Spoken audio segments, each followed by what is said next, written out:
foi. Agora vai haver uma rebelião e vou-me embora. A próxima marcha vem da margem direita do Tâmega. É uma das freguesias mais pequenas do concelho. É a Marcha de Louredo.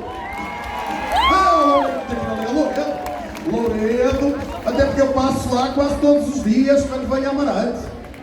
Vamos lá. É Louredo aqui. Então, gritem lá. Louredo. Está a ver? Era assim que eu queria que a bocado se falasse comigo e não fazer uma quadra popular a gozar com a minha cara.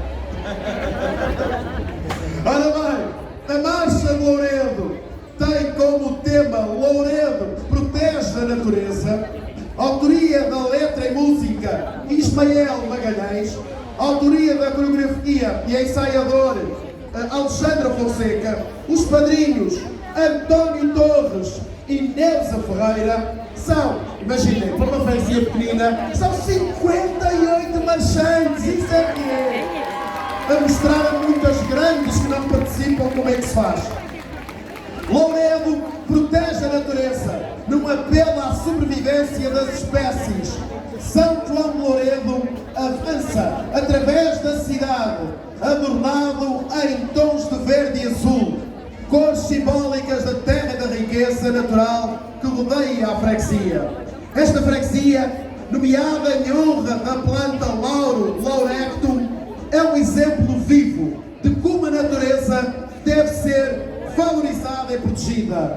Um hino a São Gonçalo, a comunidade pede que utilize a sua bengala não apenas para manter a ordem, mas também para restaurar a harmonia entre o humano e o meio ambiente. É Louredo! Descalça e ligeira, lá vai a ladeira.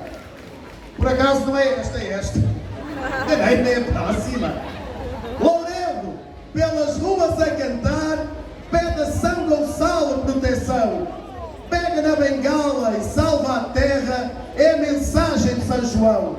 Louredo, terra de campos e serra, o loureiro no teu ventre é embrião.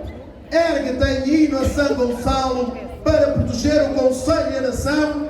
Ergue-te em hino a São Gonçalo para proteger o concelho e a nação. É Louredo que entra